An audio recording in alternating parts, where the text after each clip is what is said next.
Buenos días, buenas tardes o buenas noches, según sea el momento del día en que ustedes dediquen a este espacio de formación personal. Mi nombre es Patricia Miró, yo voy a ser su profesora en el espacio de ética profesional, que es un espacio con el que iniciamos la virtualización de la diplomatura en dirección y supervisión escolar.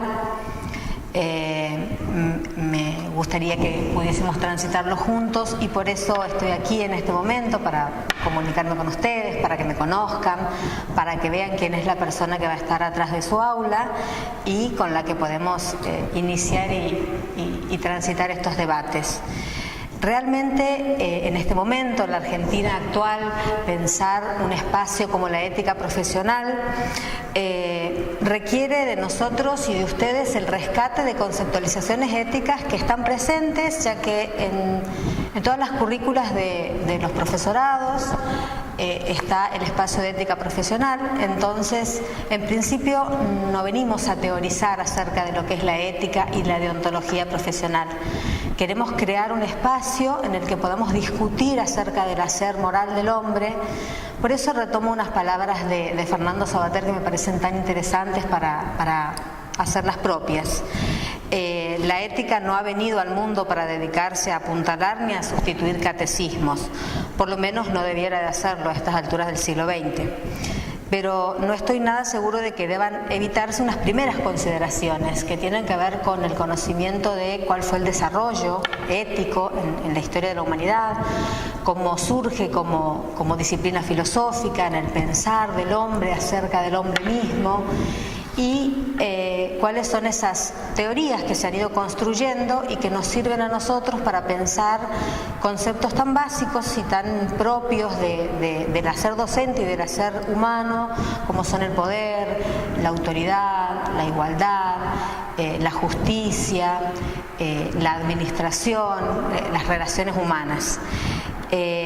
Por eso, cuando con el profesor Julio Soria, con quien construimos el módulo en una primera instancia, pensamos y discutimos el hacer de este módulo, nos fue bastante difícil encontrar algún desarrollo teórico puntual acerca de la deontología profesional docente, ¿sí? Y menos de la deontología profesional de aquel docente que decide hacer carrera dentro de la docencia, es decir, entender a la docencia como la posibilidad de transitar un espacio en el que la jerarquía está presente y tanto la función del director como la del supervisor son roles que se entienden como sujetos que deciden ser agentes del Estado, y como agentes del Estado es necesario que discutir, acordar, pero sobre todo conocer cuál es la política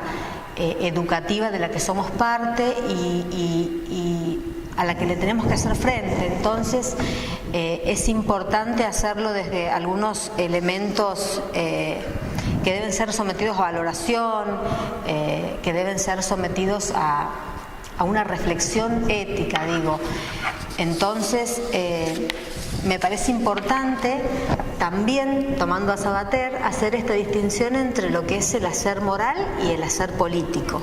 Sí, fundamentalmente la tarea de un docente, la tarea de un director, la tarea de un supervisor es un hacer político.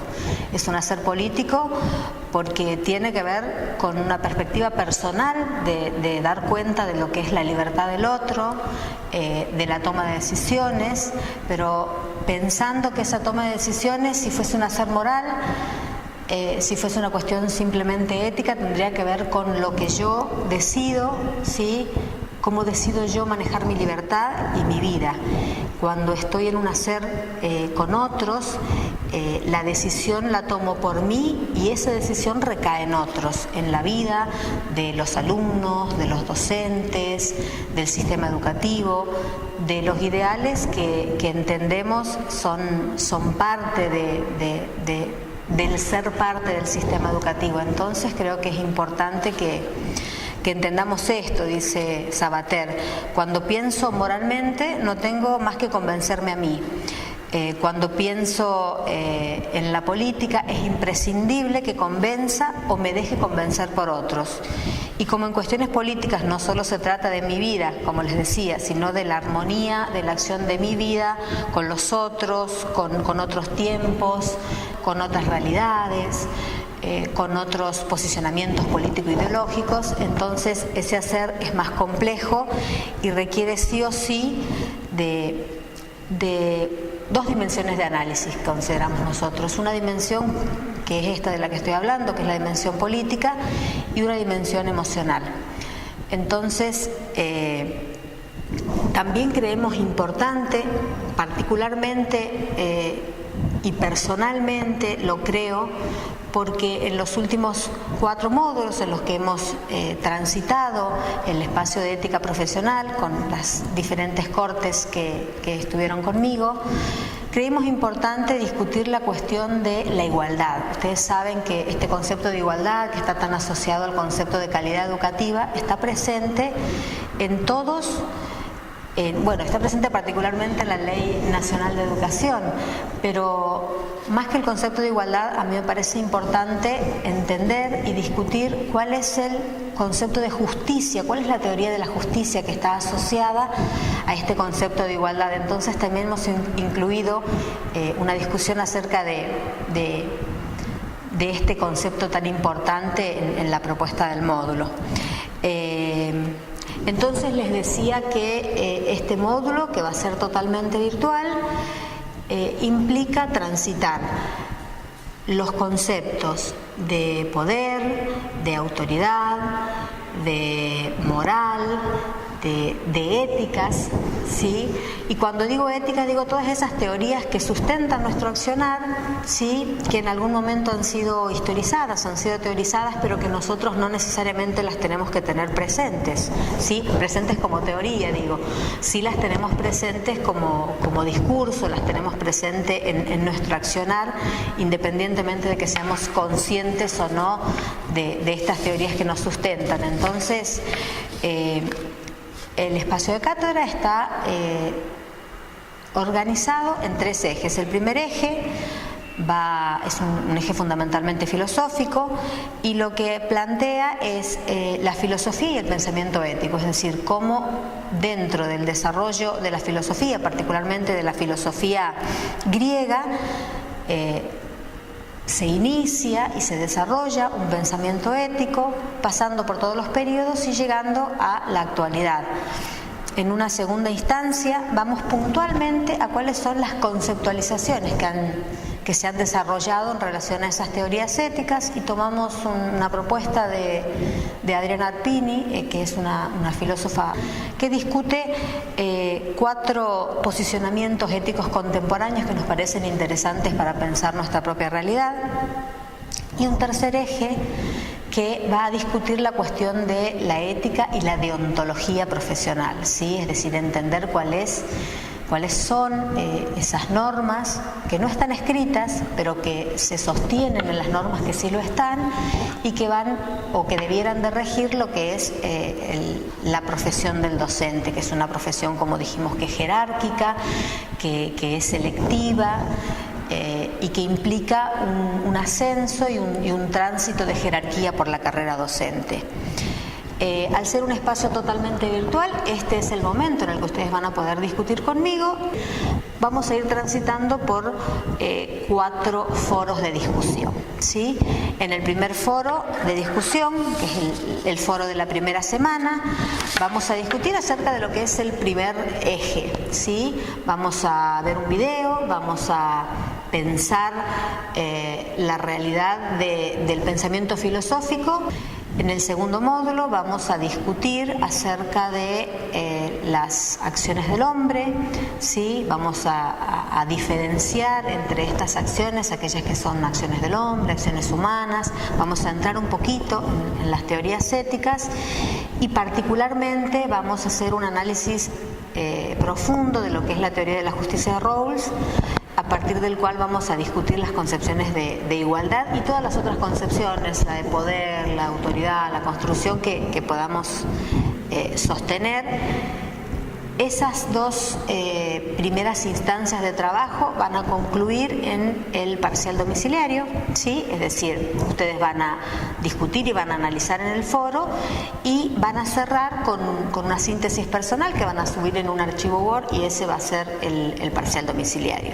Las 2 semanas siguientes vamos a seguir discutiendo ya en un proceso de construcción de lo que para nosotros sería una deontología profesional del hacer del director y del supervisor. ¿Sí? Este espacio también se proponen textos, se proponen 2 instancias de discusión. Ustedes van a ver que los 4 módulos o las 4 semanas de clase les proponen un foro, instancias de lectura, de discusión y la posibilidad de ir construyendo juntos una concepción acerca de lo que sería la deontología profesional que nos cabe como sujetos de una carrera jerárquica dentro del ámbito de la docencia. Me pareció muy importante retomar nuevamente la idea de Fernando Savater, ¿sí? Él habla particularmente de la libertad, de la igualdad. Ustedes saben, es un filósofo que tiene una llegada muy simple, ¿sí? Sus palabras son muy claras, son cotidianas, porque en realidad la mayoría de sus libros los hace escribiéndole a su hijo, que se llama Amador. Entonces, en uno de sus libros, que se llama Política para Amador, él discute acerca del sentido que tienen las normas y las reglas, y me parece interesante ponerlas en juego para comenzar este espacio juntos. Y él relaciona lo que es el hacer del hombre, digamos, con el cuestionamiento acerca de la posibilidad o no de la utopía. Dice, en los asuntos políticos, en términos de entender a la política como el arte del buen vivir, dice, es bastante difícil encontrar que sea ventajosa para todos la realidad. Y entonces lo que él propone es que cualquier ámbito de discusión en el cual la igualdad, el poder y la autoridad estén presentes, sea pensando que todos tenemos la posibilidad de discutir, ¿sí? Y que esa discusión tiene que ser en base a un posicionamiento ético que esté claro y que tenga una calidad argumental. Entonces, mi propuesta para este espacio tiene que ver con eso, tiene que ver con la posibilidad de discutir el posicionamiento ético que nosotros tenemos como sujetos políticos, que estamos en un ámbito como el sistema educativo. Espero que sea un tránsito lo más feliz posible.